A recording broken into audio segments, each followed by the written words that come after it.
आज हम लोग एसपी साहब से मुलाकात के लिए आए थे। कांग्रेस के हमारे जिला अध्यक्ष बाला साहब और हमारे धनंजय चौधरी, जमील शेख साहब, अमजद प्रधान साहब और पूरी मंडली कांग्रेस की आज हमारी बेटावद, जामनेर बेटावद में जिस तरीके से सुलेमान खान की मॉब लिंचिंग हुई है, इसको लेकर हमारे प्रदेश अध्यक्ष सपकाल साहब के आदेश पर आज कांग्रेस की पूरी कमेटी एसपी साहब से मुलाकात की और कुछ मांगे हमने इस मामले को लेकर रखी है कि एसआईटी कमेटी तश्कील दी जाए, लोकल पुलिस को वहां पर इस कमेटी में कोई जगह न दी जाए और पवन बाविस्कर जिसको लेकर लगातार हर जगह से आवाज उठ रही है, इसको भी पूरी तरीके से इस मामले को चेक किया जाए और ये इसमें अगर आरोपी है तो इसका भी नाम एफआईआर में आना चाहिए और इस पर भी कार्रवाई होनी चाहिए। ऐसी बहुत सारी मांगे लेकर हम आए थे। मैं चाहूंगा कि हमारे जिला अध्यक्ष पवार साहब जो है इस मामले को सामने रखें। आज आम्ही जळगाव जिल्ह्याचे डीएसपी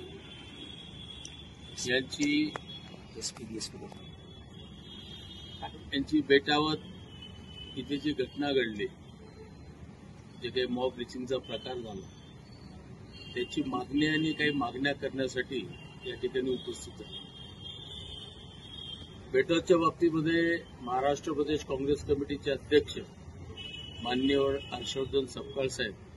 यांनी परवाच बेटावत गावाला भेट दिली आणि त्यांनी मागणी केली की या सगळ्या प्रकरणाची एसआयटी कडून चौकशी झाली पाहिजे। हा संघटित गुन्हेगारीचा प्रकार आहे, जवळजवळ 20-25 लोक यामध्ये होती, म्हणून या ठिकाणी मोका लावला पाहिजे। त्यानंतर जो स्थानिक अधिकारी आहे पोलीस स्टेशनचा कासार म्हणून पी आहे,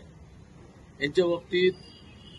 मयत आणि त्यांच्या कुटुंबियांना शंका आहे की चांगल्या पद्धतीने तपास करत नाही किंवा सहकार्य करत नाही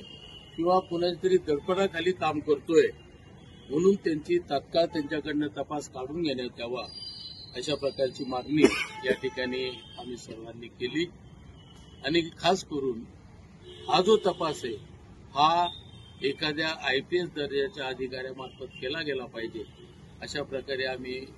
एसपी साहेबांजवळ सगळं बोललो आणि त्यांना सगळ्या गोष्टी पटल्या। आम्ही भीती देखील व्यक्त केली आहे की जर अशा पद्धतीनं जे काही जातीवादी संघटनेचे पदाधिकारी आहेत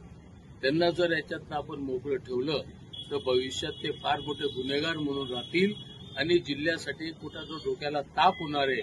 याचं गांभीर्य देखील आम्ही एसपी साहेबांना त्या ठिकाणी सांगितलं। त्यांनी सगळं आमचं निवेदन घेतलेलं आहे आणि या बाबतीत कुठलाही काही कुणाच्याही दडपणाखाली काम न करता योग्य तपास केला जाईल अशा प्रकारचं आश्वासन त्यांनी आम्हाला दिलेलं आहे आणि त्या बाबतीत आम्ही आमच्या प्रांताध्यक्षांना त्या बाबतीचा अहवाल आणि स्वतः एसपी साहेबांनी त्यांच्याशी मोबाईलद्वारे चर्चा केली आणि त्यांनी देखील त्यावरून सूचना त्यांना दिलेल्या आहेत। आज या शिष्टमंडळामध्ये आमचे प्रदेशचे सरचिटणीस श्री मूर्ती अरुण साहेब, आमचे धनंजय चौधरी, त्यानंतर आमचे प्रवीण सुरवाडे, आमच्या जिल्ह्याचे सरचिटणीस जमील शेख, जिल्ह्याचे दुसरे सरचिटणीस श्री ज्ञानेश्वर भाऊ कोळी, देवाभाऊ ठाकरे, आपल्या युवक काँग्रेसचे सरचिटणीस आशुतोष भाऊ पवार, आमचे नंतर इथल्या मायनॉरिटीचे आमचे शहर अध्यक्ष अमजद भाई पठाण, नंतर जिल्ह्याचे सरचिटणीस उद्धव भाऊ वाणी, अशी सगळी मंडळी बरीचशी या ठिकाणी आम्ही भेटलो। बरेचसे लोक निघून गेलेत, तर याच्यातल्यामध्ये तपास योग्य झाला पाहिजे आणि जे पीडित आहेत त्यांना न्याय मिळाला पाहिजे अशी भावना आम्ही एसपीवर व्यक्त केली। बेटावत तालुका जामनेर येथे जी मॉब लिंचिंगची घटना झालेली आहे, अतिशय विचित्र प्रकारची घटना जर कधी याला म्हटली तर वावगं ठरणार नाही। जातीवादक संघटना, धर्मामध्ये भेदभाव आणि अशा प्रकारच्या घटना ज्या आहेत त्या आपण सातत्याने पाहतोय की महाराष्ट्रभर त्या घडत आहेत आणि कुठेतरी आम्हाला असं प्रामाणिकपणे वाटतं की जसं आपण म्हणतो की आतंकवादाला कोणता धर्म नसतो, तसं माझी प्रामाणिक भावना सुद्धा आहे की कोणत्याही हत्येला किंवा मर्डरला आपण धर्माचं रूपांतर करण्याची गरज नाही। हत्या ही हत्या आहे, निर्गुण प्रकारची हत्या झालेली आहे, त्याची सखोल चौकशी जी आहे आमच्या नेत्यांनी जी सांगितली तशा प्रकारची झाली पाहिजे। त्याच्यामध्ये कोणत्याही प्रकारचा भेदभाव केला गेला नाही पाहिजे, निष्पक्ष अशी चौकशी या सगळ्या पूर्ण प्रकरणाची झाली पाहिजे। आणि मला कुठेतरी असं एक माणूस म्हणून वाटतं, आम्हाला सगळ्यांनाच ते वाटतं की एकाचा जीव या घटनेमध्ये गेलेला आहे. दंड द्यायचा होता किंवा त्याच्याबद्दल काही तक्रार करायची होती, हे सगळे उपाय उपलब्ध असताना तुम्ही एका व्यक्तीचा जीव या कारणासाठी घेतात, ते तुम्हाला त्याच्याबद्दल कोणत्या प्रकारची लाज मनुष्य म्हणून वाटत नाही. म्हणून आम्ही सन्माननीय एसपी साहेबांना विनंती करत आहोत की अशा प्रकारचे कृत्य जे आहे ते जिल्ह्यामध्ये कुठेतरी महाराष्ट्रामध्ये संदेश गेला पाहिजे की अशा प्रकारची कृत्य, दुसऱ्या गोष्टी आपल्या हातासमोर असताना हे हत्येचे कृत्य असतील, लिंचिंगचे कृत्य असतील, मारहाणीचे दंगलीचे कृत्य असतील, ते कुठेतरी थांबले पाहिजे. म्हणून या संपूर्ण